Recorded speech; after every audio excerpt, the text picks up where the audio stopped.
Hello and welcome to Horror Rewind. This is Kelly Florence. And this is Meg Hofdahl. And today we're talking about House on Haunted Hill, the 1959 Vincent Price version.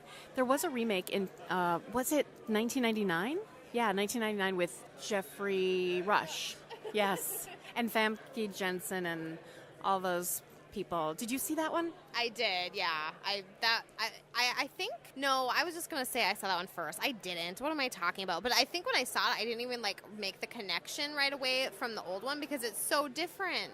Yeah, it is. We were just talking about Vincent Price earlier and how these photos of young Vincent Price are making us thirsty. And my goodness, he was a catch. He just has this presence about him. We were just talking about just this, I don't know, it's so cool, and he's just so old-fashioned and, has this amazing sort of voice that people don't have anymore, and, he's just always so well-dressed and dapper. Yes, it's like the height of class, and he's this horror icon and just amazing in every way. I love Vincent Price. I love him, and I love, oh my God, did you see what I posted on Instagram a couple weeks ago? It was a photo of him from The Tingler. It gave me tingles.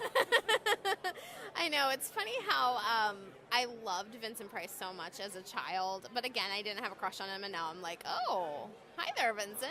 You're looking good. Yeah, Vincent Price is, he is one of those people.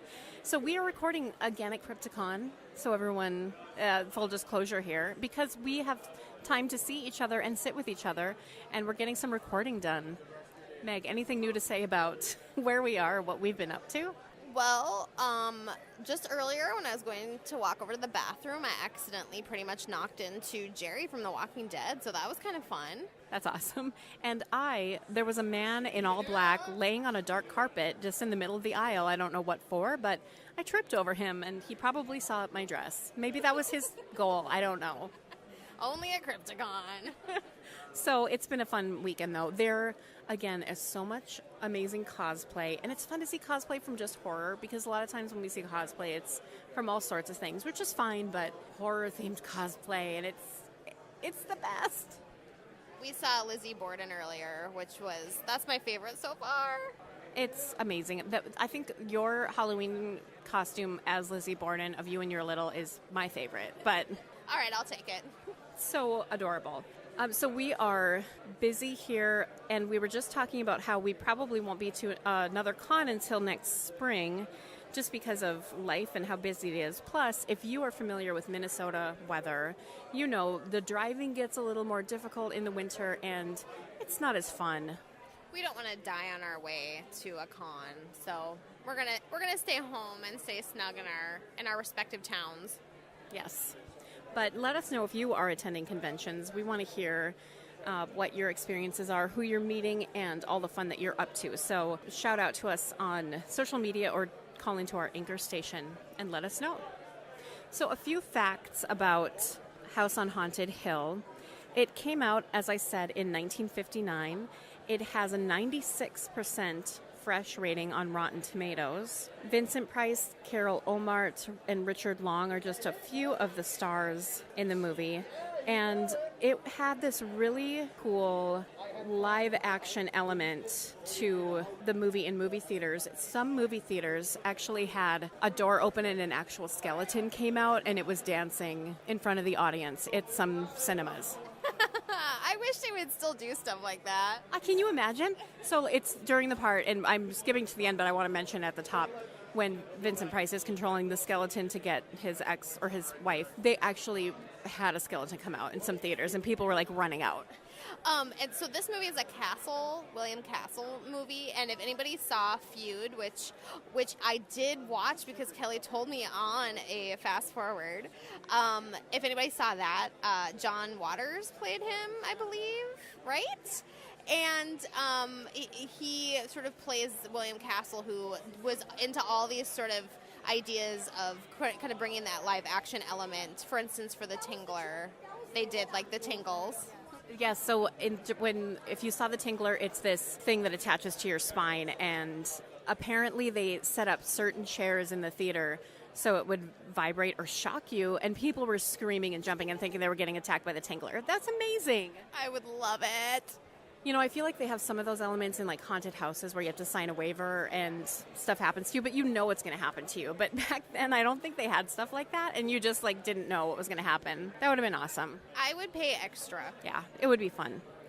So I saw this movie, I don't remember when, probably junior high school, and then I owned it on VHS. And it's so beautifully shot. It's such a classic looking and feeling movie.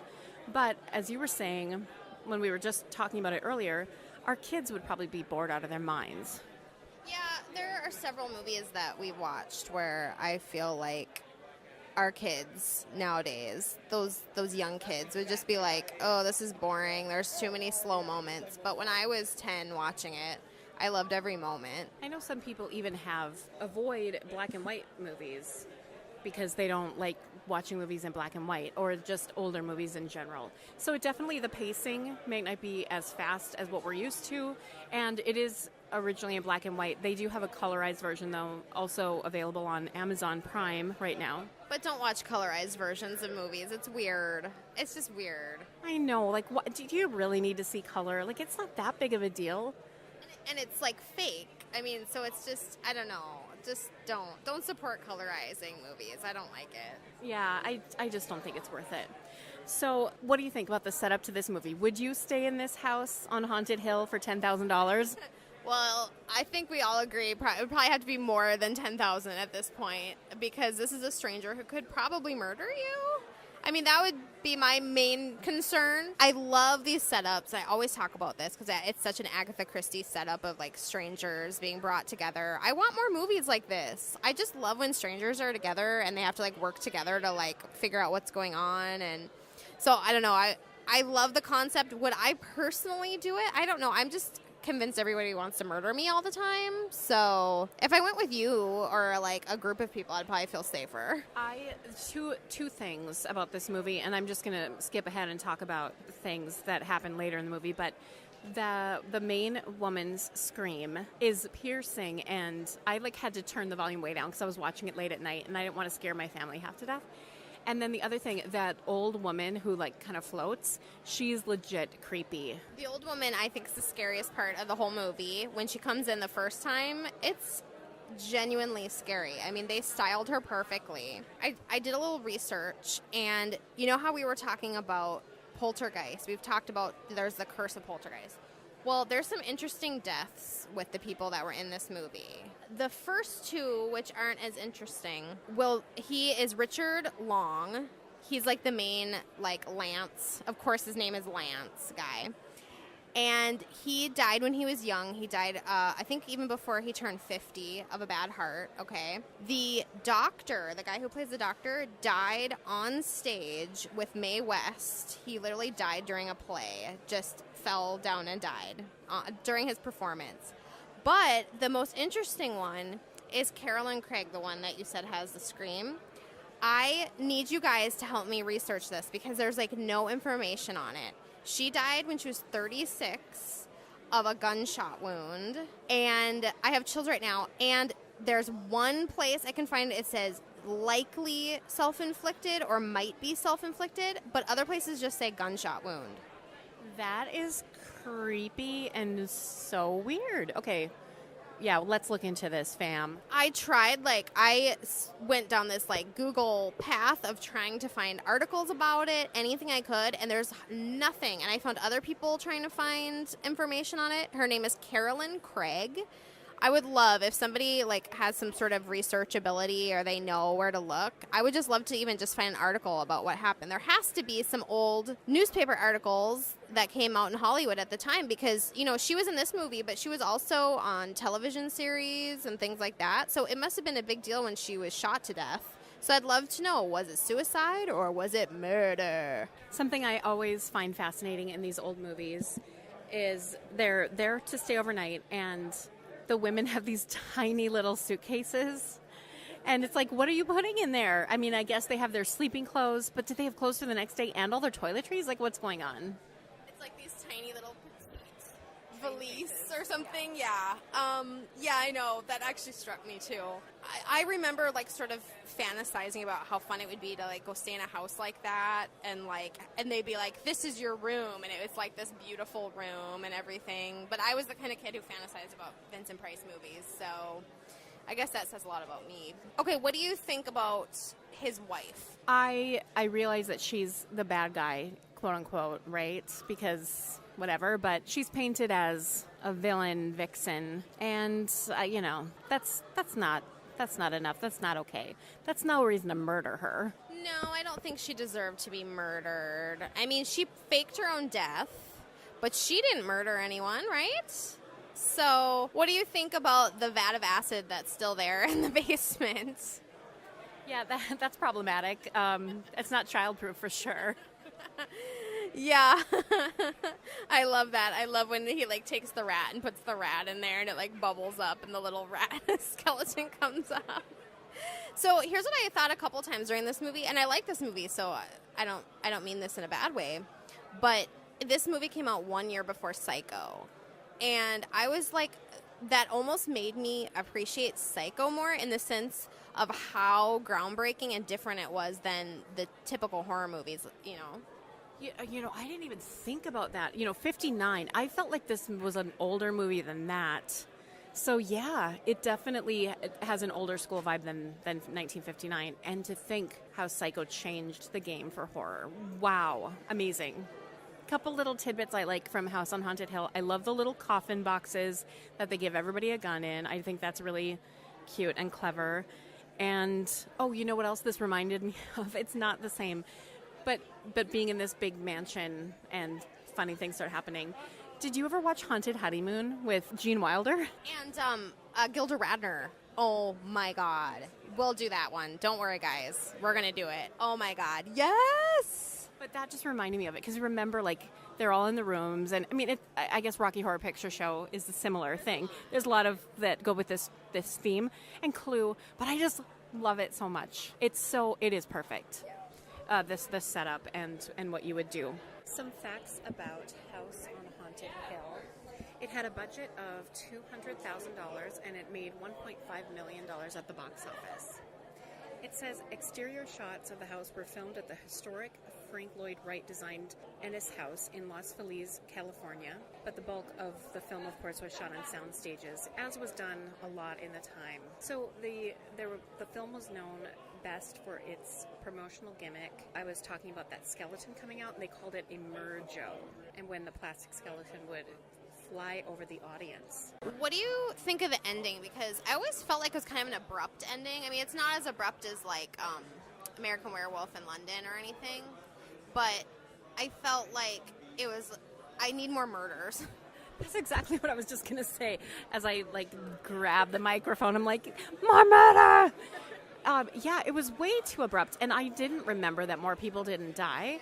And I guess I haven't watched this version in a long time. I probably saw the Jeffrey Rush version more recently, and I don't remember if more people die in that one. Okay, yeah.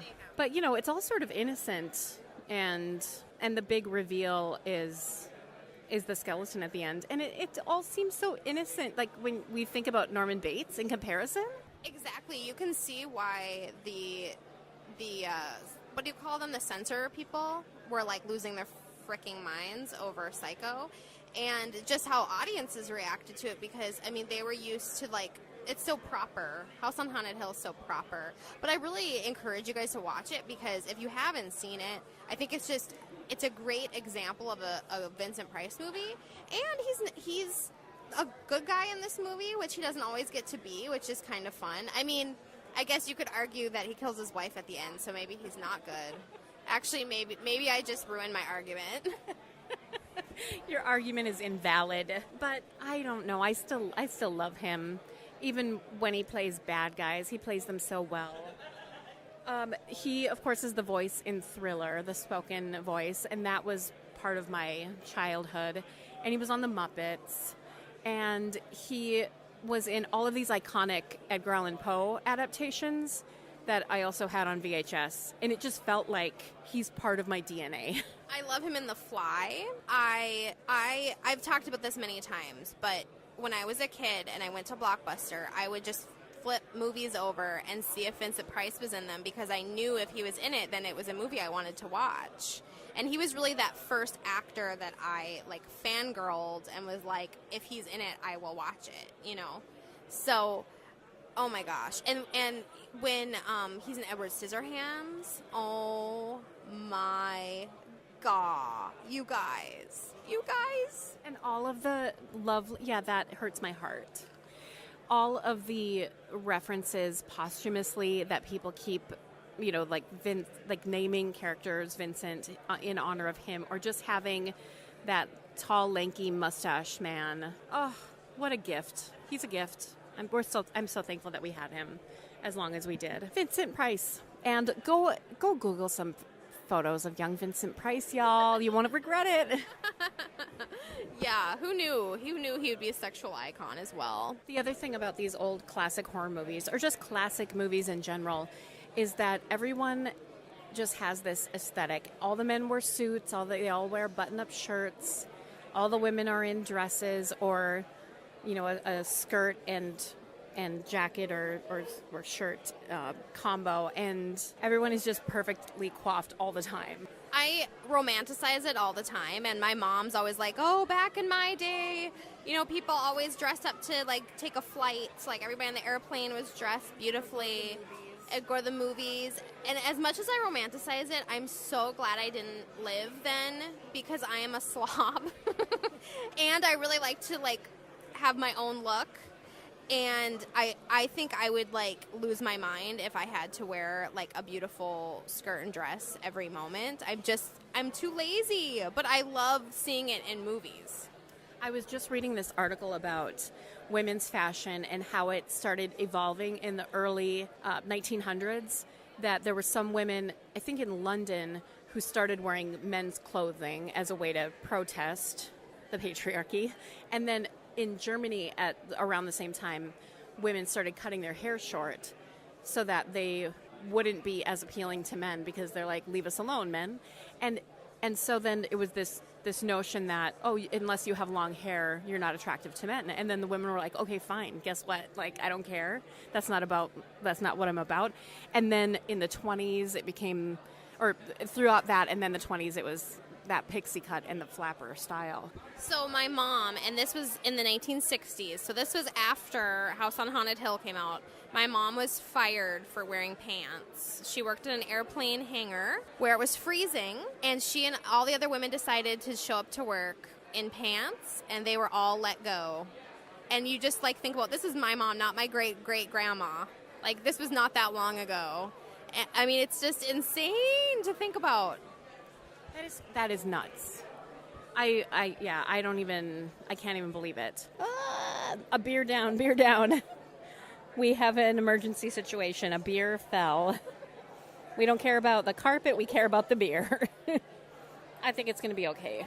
So, yeah. So we've come a long way. Although I too romanticize the fashion. I mean, I think about the movie Gone with the Wind, and I'm like, can you imagine, like, being able to dress up like Scarlett O'Hara every day? Actually, it would be a nightmare. They even have the scene of her, like, in the corset and how hard it looks. Yeah, I'm so glad I didn't live in any other time than now. Also, like, DVR exists now, and just more human rights. So I'm glad I was born when I was. You know, a reoccurring theme that popped up in this was they're not believing women. Because she's like, I keep seeing these things, or these things keep happening, or there was a severed head in my small suitcase. And they're like, okay. And let's not forget how rapey Lance was. There was that point when the whole group is in the basement, the acid bath basement, and they're all leaving. And I can't remember her name, the main girl. She goes to leave, and he closes the door, and then she goes back to the door to try to open it, and he stands in front of her. See, that's the kind of stuff, guys, that we don't want to see now. It's crazy, but it still happens to women a lot every day, actually. So anyway, it was, but then it always, what happens when those little things happen is, like, that's unsettling, but then he's all charming, and then she's kind of like, oh, okay, it's all right. And he's leading her closer to the acid bath, which is weird. Do you think there's any chance you could accidentally fall into that acid bath? Yeah. Me personally, or just people? Yeah. Both. Okay. You did trip over that guy. Yeah. I did trip over a man in all black laying on the floor, so anything is possible. It's time for our fast forward segment. Meg, what are you going to talk to us about this week? So I haven't had a ton of time to watch stuff, but I did carve out time to binge Mindhunter. Have you seen it? I just started the first episode, but I have not finished it. Okay, so this is my favorite thing.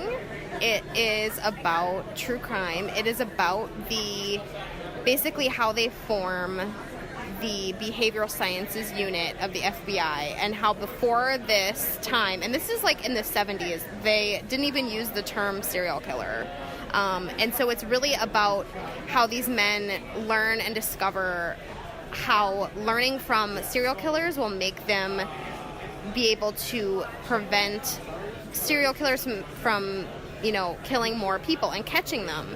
So it's amazing, and oh my gosh, there's so many wonderful performances. I think the standout that everybody agrees is and I wish I knew his name, the actor who plays Ed Kemper.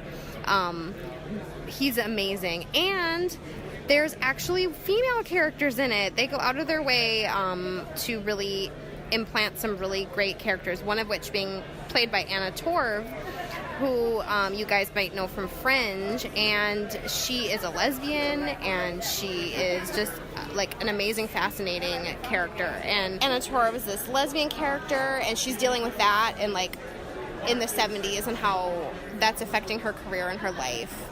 And the main character, I've heard a lot of people gripe about him, that they don't like him, and I think that's fair, but I think he's complicated and interesting, and oh my gosh, I loved it. It was so good. So I only watched the first episode, and I hear it gets even better after the first episode. It's starring Jonathan Groff, which is, if you're a musical theater nerd, he's been in so many musicals. He's a Broadway star, and he was also the voice of Kristoff in Frozen. So there's a lot of things connecting him into my household. My son currently is obsessed with Hamilton, and he plays the King of England in Hamilton. So every time we see Jonathan Groff promoting Mindhunter, I'm like, there he is. So the first episode is directed by David Fincher, and I've heard people be like, it's slow moving and it's kind of quiet and slow moving. I think for me, I love this stuff so much. I was like, what are you talking about? I realize as I look back now, it probably was, but for me, I love serial killers so much, and just everything about this is fascinating to me. So I loved it. I love every minute of it, and I've heard some criticisms of it, but I was very happy. I thought they did a great job, and I almost regret binging it so fast because I know it'll probably be forever until the next season. But anyway, I'd love to know what you guys think about Mindhunter. So it's on Netflix, so let us know. Do you think that because you are so immersed in the true crime / no pun intended, serial killer genre, that you might be biased towards this show? Yes, I think that I was like, I'm going to love this show no matter what.